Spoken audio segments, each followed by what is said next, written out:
My question is about relationships. And I was listening to what you were saying earlier about the list of positive aspects.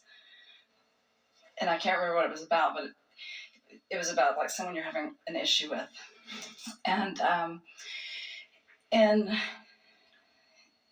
a relationship, how do you know when you should just move on to another relationship or go out on your own or divorce? Well, here's the thing.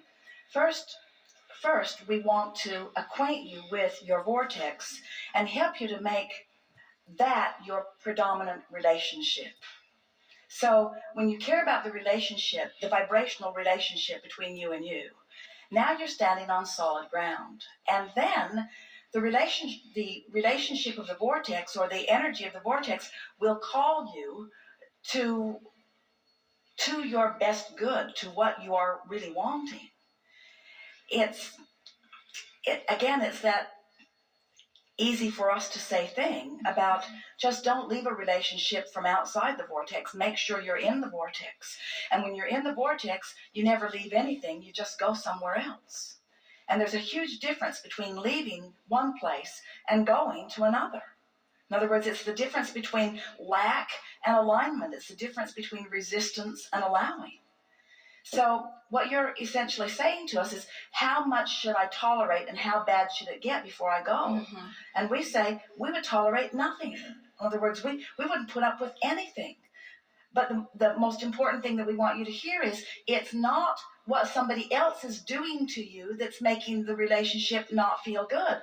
It's what you're doing to you by making that relationship more important than this relationship, and then resenting that one because it doesn't give you the feedback that you're looking for.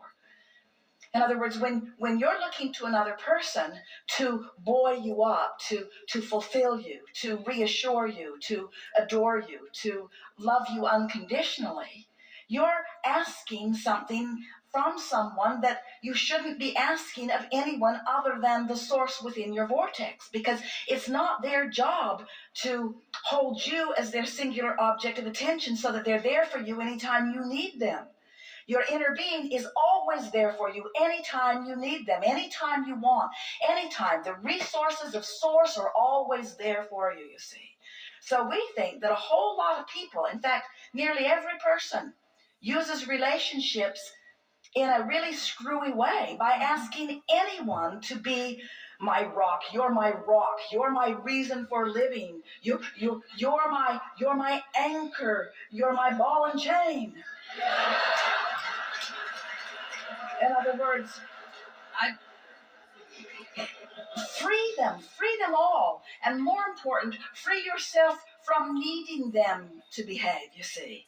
And we know there are things that go on in relationships, in your relationship, that you don't want, and that no one should ask you to put up with.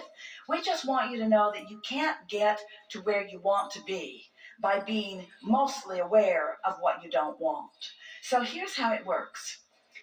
So this troubling relationship is causing you, and has been causing you for some time, to create a really different relationship in your vortex. Every time you are disrespected, a more respectful relationship cues up.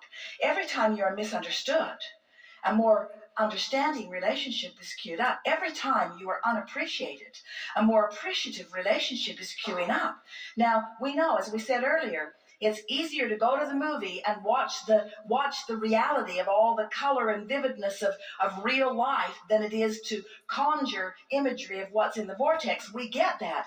But we want you to understand that there is a vivid, delicious relationship waiting for you that has been carved out of every relationship that you've ever had, that you have access to, but that you have to make a choice, thought by thought, day by day, moment by moment, emotion by emotion. You have to reach for better feeling thoughts. You have to reach for what's here rather than be appalled by what's here. So what you have to do is just sort of put up with it when it's happening, because it's hard to ignore someone who's there. It's hard to ignore something when it's happening. Don't even try. But in those moments when you're not being tested to the fullest, In those moments when you're lying in the privacy of your own mind in bed and you have the ability to conjure thoughts, think about the vortex, not about the better relationship. Think about the vortex. Think about the peace and wonder and fulfillment of the vortex. Because what happens is, you see, you've already done step one. You've already put the relationship you want in the vortex. Now, the more you soothe yourself, the more you allow your vibration to raise, until eventually, it is our promise to you, your vibration will raise to the frequency of your vortex, and then you are a cooperative component to all of the things that you've put there, and then the impulse to act will be so strong that you will not be able to deny it. But it won't be a moving away from, it will be a coming home to feeling. Hard to hear when you're all wrapped up in what you don't want. Yeah. So all these words are doing for you is, as you trust Abraham, as you believe in the overall message of the vortex, what we're doing for you here is letting you know that we've seen what's there. We've seen what's there, and you can see it too. And when you do, you'll know what to do. When you see it, you'll know what to do. What's got you down now, and a lot of people say, well, Abraham, it seems like any relationship is better than no relationship. And we say, not really. Not really. But there are a lot of people that feel that way. This is better than nothing. And we say, you are not in a position where you're having to choose something unwanted over nothing. It's something over something, something wonderful over something not wonderful. That's what the choice is. Something wonderful, something dynamic, something deserved, something equal to who you really are, something in alignment with what you've put there. You deserve a wonderful, wonderful, wonderful, wonderful, wonderful relationship, you see. You deserve a wonderful relationship. That's what's there for you. But you just got to go to the pantry for a while and eat things that distract you. I have been. So, when my partner is being especially negative, well, that's not the time to do any work. Just accept that hair-blowing, that hair-blowing experience as sort of where you're at. That hair-blowing back experience. In other words, well, this is where we are. This is what is. And this is putting all kinds of good stuff in the vortex. Don't tell your partner, because that's just annoying. Oh, you're helping me create someone so much better than you.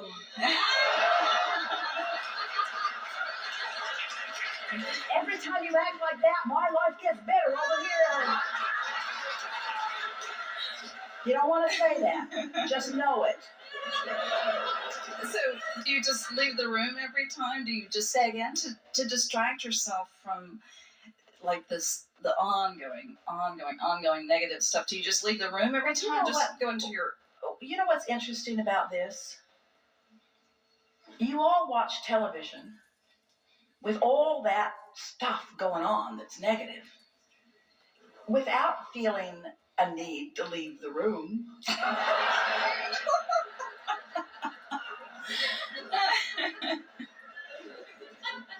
Do you run out of the room every time somebody kills a bug? Do you, in other words, there's all kinds of stuff that you don't necessarily want. The only reason that anyone leaves the room is to make a point. I don't like what you're saying. In other words, you want to de-emphasize. You want to de-emphasize the unwanted. Okay. So be... Here, this is the key or the trick that you're looking for. How can I be inside of it, in the right smack dab in the middle of a manifestation that is unpleasing and offering a different vibration? Mm-hmm. Well, watch your children. They figured it out. They ignore you. They pretend like you're not there. They don't hear anything you say. You could be just in a horrible mood, and they don't know. They don't care. They're not hanging on your every word. They're in their own world. You keep shaking them, dragging them back in, and saying, "Listen to me, listen to me, listen to me." And maybe sometimes your relationship does that to you too. But we think you're exaggerating. We think you have the ability to bliss out far more often than You've been giving yourself credit. Our friend did it, and the happier she got, the more out of vibrational sync she became with the one who was giving her grief, until the universe just put them in different places, you see. So, first we want to be clear. We are not for a moment suggesting that every time you feel that way in a relationship, that it means you're moving on to another person. Because often the very person who helped you create the better relationship can be the person who helps you fulfill it once you get caught up to speed with what you're really wanting. In other words, that's one of the benefits of not taking action too soon. When you get into sync with who you really are, the people around you begin to behave differently. And sometimes you even feel like you're magic. Our friend thinks he's God.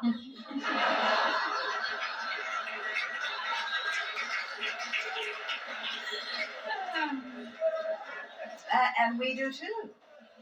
In other words, you have such power of persuasion when you get tuned in, tapped in, turned on. Have you ever been in a situation where something happened and you laughed, and because you laughed, everyone else did too, and it sort of blew over? You changed the vibrational dynamics of the situation from your in the vortex attention to it, you see. So what have we said to you here? First, don't be hard on yourself. But second, and equally, don't be hard on the other person. Because you can't get to the person that you really want while you're railing against the person you don't want. You can't get to the behavior that you really want while you're taking detailed notes of what's wrong with what's going on. In other words, you're wanting to deactivate that in your vibration. And we've never known anyone who could deactivate something without activating something else. In other words, you just can't push against what you do not want without making it bigger. So you have to just do your best to withdraw your attention, and that's why you said, should I just leave the room? And we say, unless leaving the room draws more attention to it. If you can leave quietly or leave happily, or hear something and go answer it, or be on your way to something else, but don't leave in a defiant huff against anything. Because you're not wanting to proclaim to the universe, I'm leaving this, because the universe will say, well, here's some more in another room.